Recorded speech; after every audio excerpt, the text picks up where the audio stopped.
Salam sehat adik-adik, kembali lagi bersama dengan saya di channel GP Math. Kali ini kita akan melanjutkan materi trigonometri bagian yang kedua. Khususnya kita akan belajar tentang aturan-aturan di dalam aturan segitiga. Nah, biasanya di dalam segitiga ini ada dua aturan, yakni aturan cos dan aturan sin. Baik, langsung kita mulai. Di depan ini ada segitiga sembarang, segitiga ABC dengan sisi-sisi A kecil, B kecil, C kecil ya. Sisi A di depan sudut A besar, sisi B di depan sudut B besar, dan sisi C kecil di depan sudut C besar. Baik, kita langsung ke bagian yang pertama, yakni aturan sin. Oke, aturan sin atau aturan sinus. Nah, aturan sin ini kita pakai apabila nanti melibatkan dua sudut dan dua sisi ya. Dua sudut dan dua sisi. Nah, rumusannya adalah rumusan dari aturan sin ini adalah perbandingan antara sisi A kecil A per sin sudut yang di depan A kecil yakni A besar akan sama dengan perbandingan sisi B kecil dengan sin sudut yang di depan B yakni sudut B besar. Juga bisa kita bandingkan ya, sama dengan perbandingan C kecil sin sudut C besar ya. Nah, ini adalah rumusan untuk aturan sin. Nah, untuk aturan cos sendiri, aturan cos itu bisa dipakai ya jika melibatkan, aturan cos ini dipakai jika melibatkan tiga sisi dan satu sudut ya, melibatkan satu sudut dan tiga sisi. Ini bedanya antara aturan sin dan aturan cos. Untuk rumusannya seperti apa? Rumusannya adalah kalau kita membutuhkan misalkan sisi A kecil, maka A kecil dikuadratkan itu akan sama dengan sisi yang lainnya, B kuadrat ditambah dengan C kuadrat dikurang 2 kali B kali C dikali dengan cos sudut yang di depan A kecil, yakni A besar, cos A ya. Nah, sebaliknya kalau kita butuh B ya, maka yang diketahui misalkan A dan C, maka itu sama dengan A kuadrat ditambah dengan C kuadrat dikurang 2 kali A dikali C dikali dengan cos sudut yang di depan sisi B, yakni B besar ya, cos B. Nah, demikian juga kalau kita butuhkan C, berarti sama aja dengan A kuadrat ditambah B kuadrat dikurang 2 kali A kali B dikali dengan cos C besar. Nah, ini adalah rumusan untuk aturan cos. Nah, tergantung nanti kita butuh sisi yang mana atau kita butuh sudut yang mana. Baik. Selain dua aturan ini, pada segitiga sembarang juga kita nanti bisa mencari luas segitiga. Jadi yang ketiga ada rumus untuk luas segitiga. Biasanya rumus luas segitiga di dalam di dalam ketika kita belajar bidang datar, maka segitiga itu biasanya luasnya adalah setengah kali alas kali tinggi.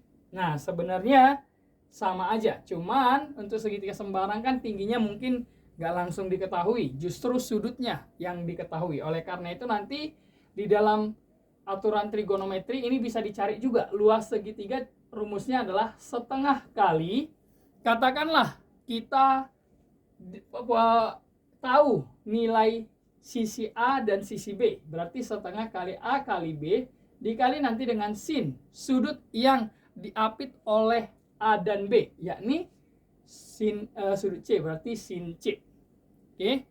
Nah, kalau misalkan yang dibutuhkan katakanlah atau yang diketahui berbeda, misalkan bukan A dan B, misalkan yang diketahui A dan C, berarti A kali C dikali dengan sin sudut yang diapit oleh A dan C, yakni B. Begitu juga kalau nanti yang kita kalikan adalah misalkan B kali C dikali dengan sin sudut yang diapit oleh B dan C, yakni sudut A besar.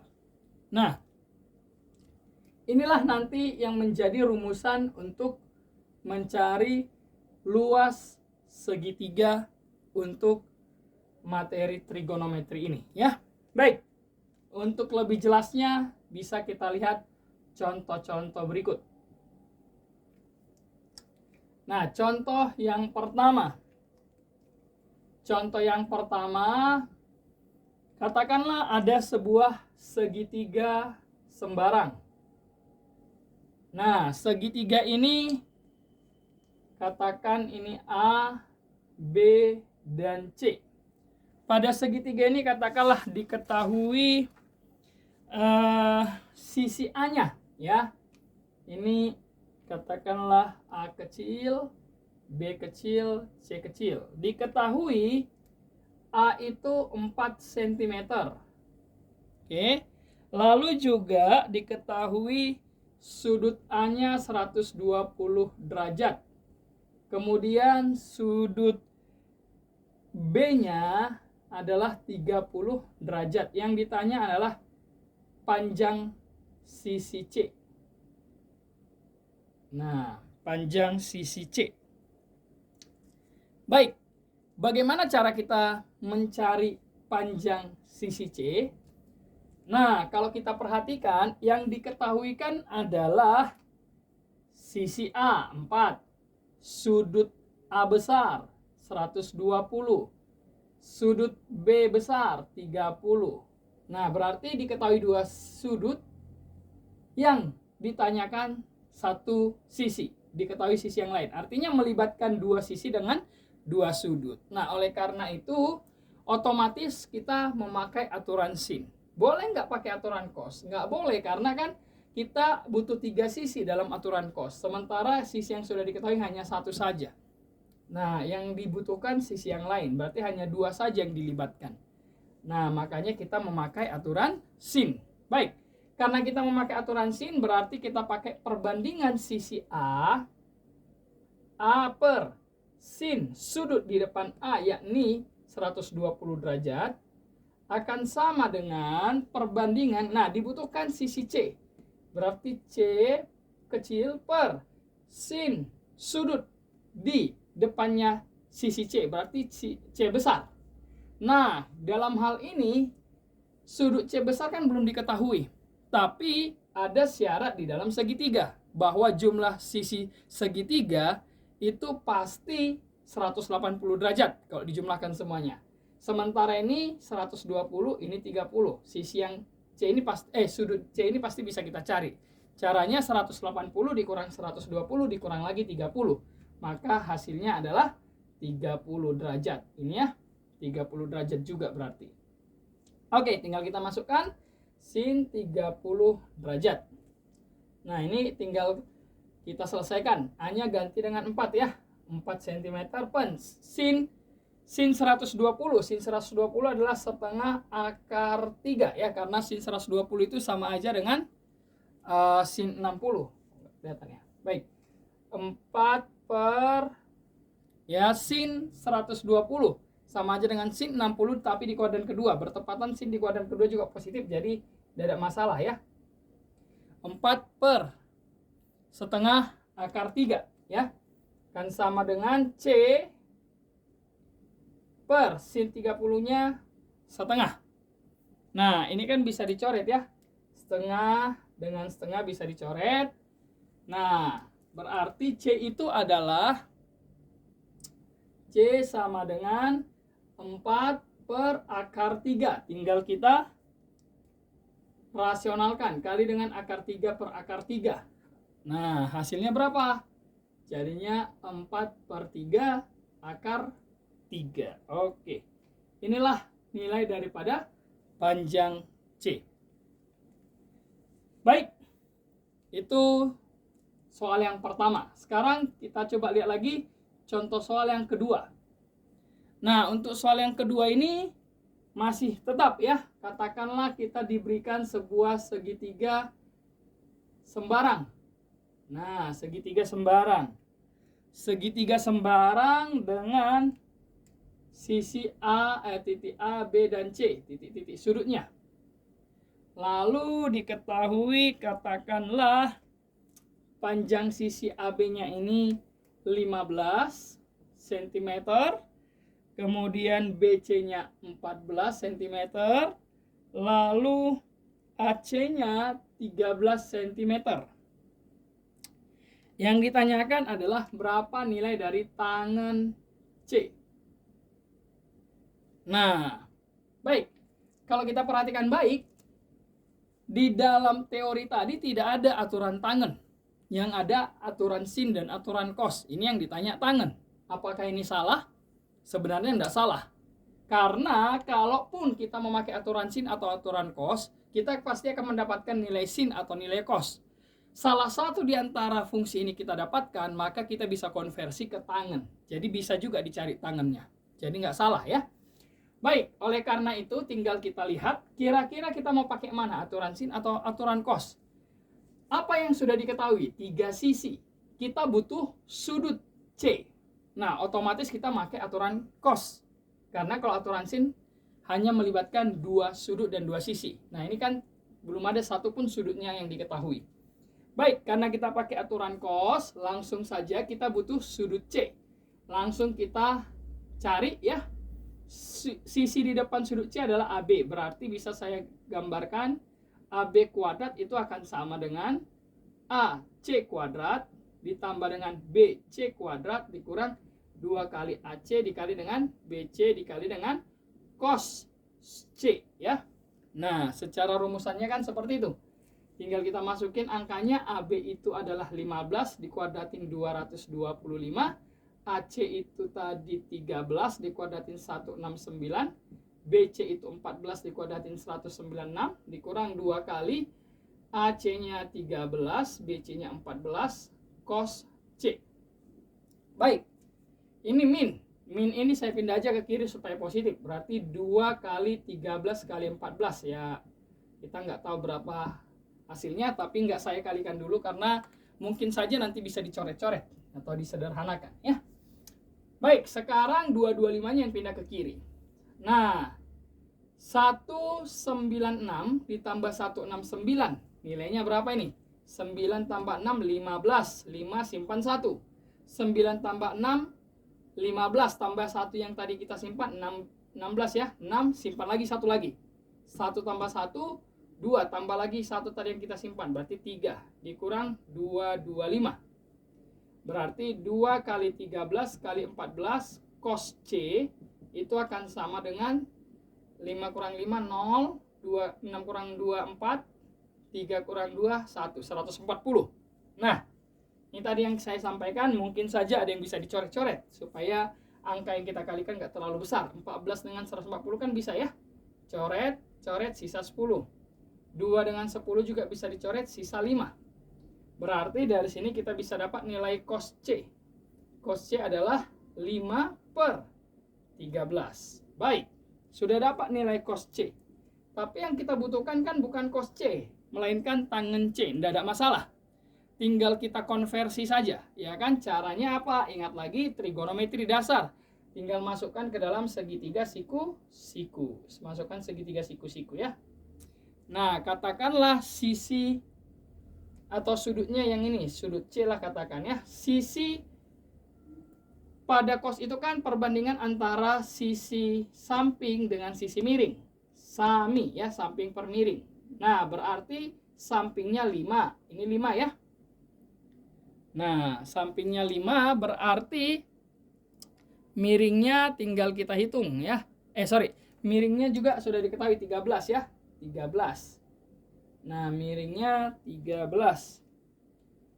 Nah, sesuai dengan triple Pythagoras, kita bisa tahu bahwa kalau 13 sisi miring, salah satu sudut yang saling tegak lurusnya adalah 5, sisi yang lainnya adalah 12. Karena ini kan triple Pythagoras. Atau kalau kita hitung pun nanti sama aja. Ini dikuadratin 169 dikurang 5 dikuadratin 25. 169 dikurang 25 tentunya 144. Kalau diakarkan adalah 12 ya.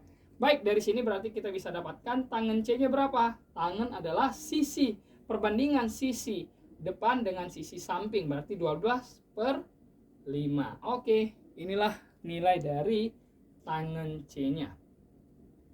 Baik, inilah ini untuk pembahasan soal nomor yang kedua ini ya. Selanjutnya kita lihat lagi contoh yang ketiga supaya lebih jelas. Nah, untuk contoh yang ketiga ini saya ambil sebentar ya. Contoh yang ketiga ini saya hapus saja contoh nomor 1 ya. Nah, supaya space-nya nanti cukup. Baik, contoh yang ketiga ini tentang luas. Nah, baik, misalkan ada segitiga sembarang. Katakanlah demikian, segitiga sembarang. Ini sisi ini titik sudut A, B, dan C. Lalu diketahui sisi yang di depan A ini katakanlah A kecil, ini B kecil, ini C kecil.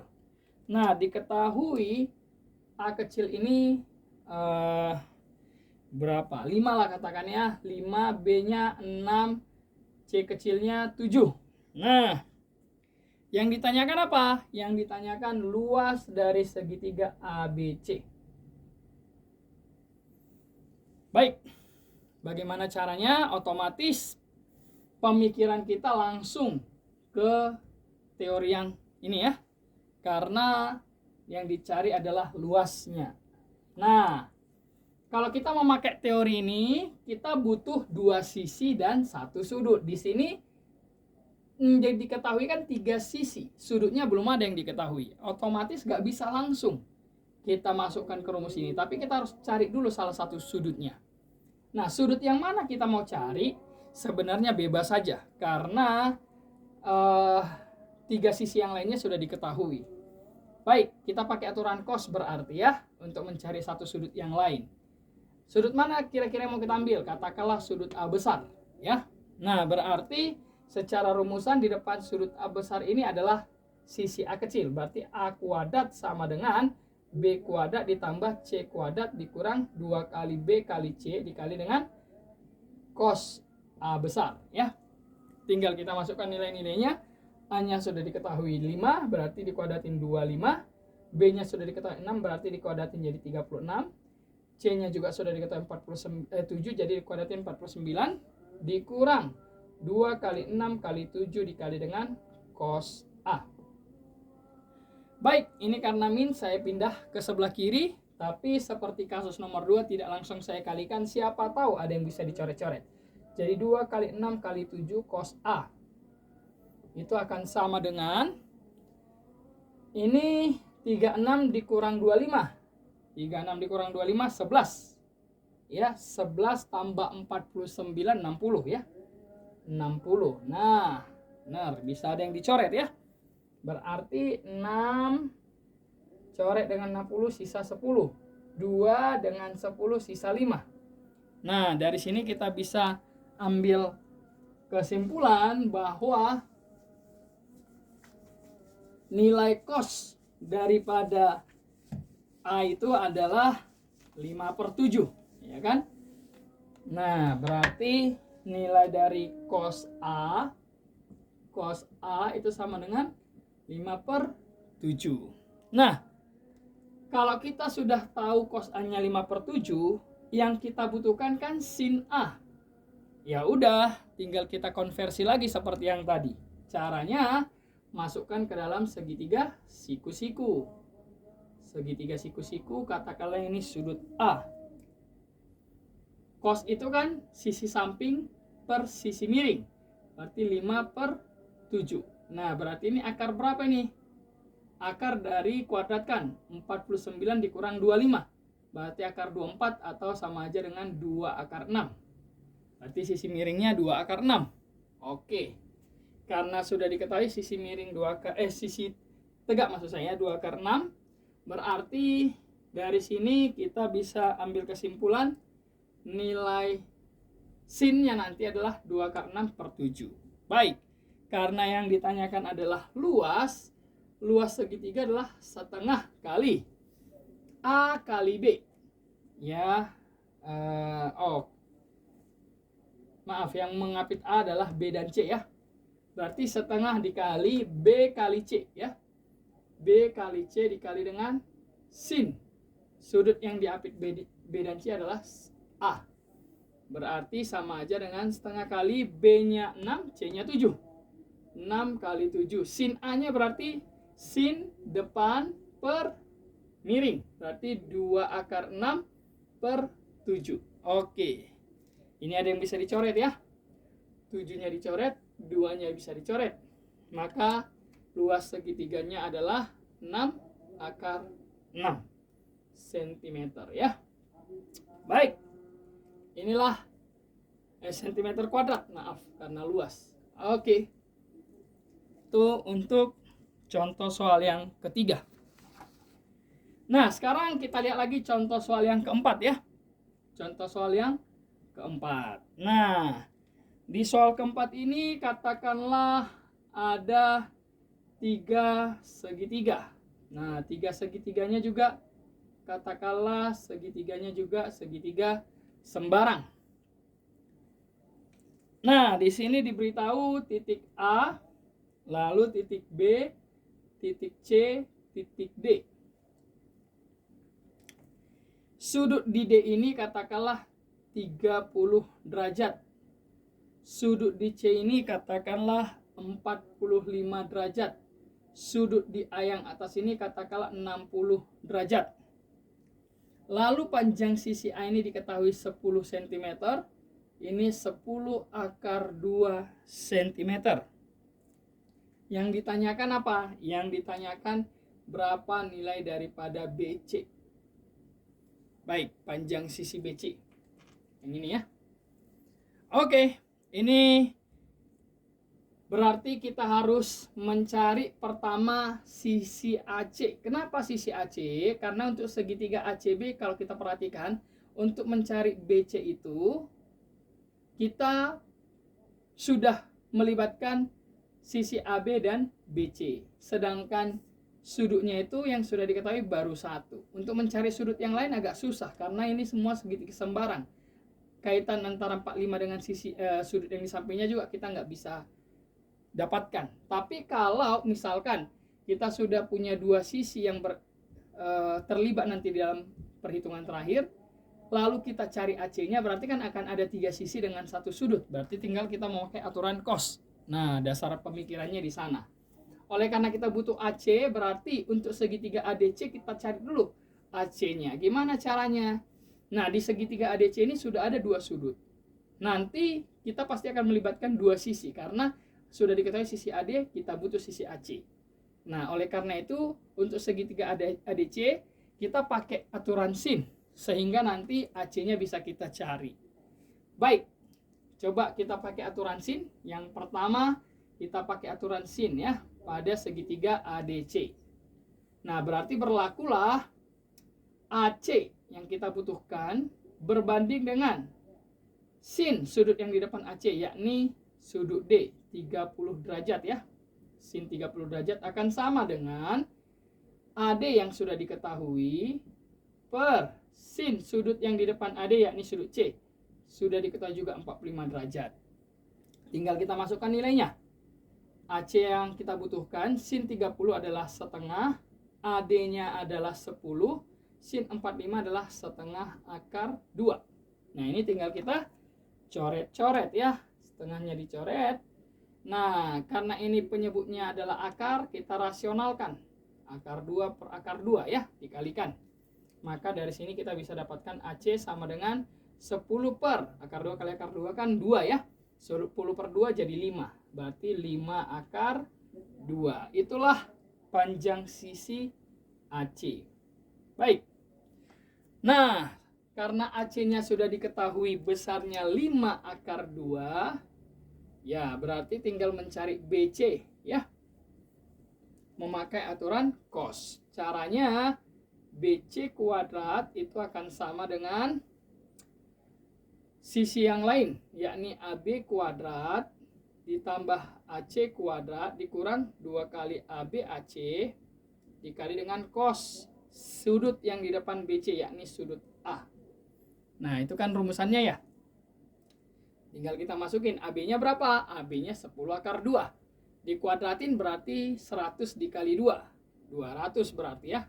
Tambah AC dikuadratin. AC-nya 5 akar 2 berarti 25 dikali 2. 50. Dikurang 2 kali AB-nya 10 akar 2. AC-nya 5 akar 2 dikali dengan cos A. Nah, 200 tambah 50 adalah 250. Ini 2 kali 5, 10 kali 10, 100. 100 dikali 2, 200 ya. 200.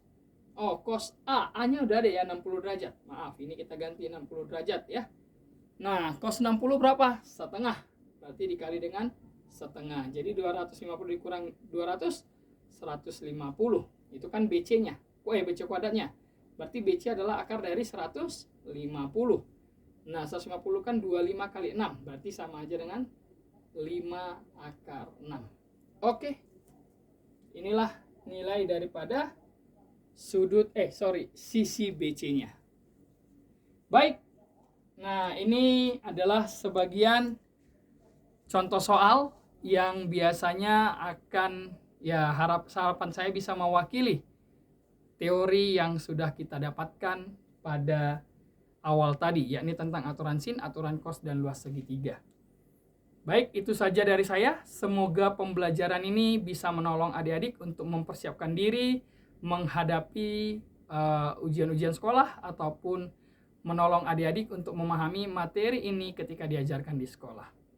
Pesan saya, jangan lupa untuk mengulang dan tetap semangat dalam belajar. Cayo!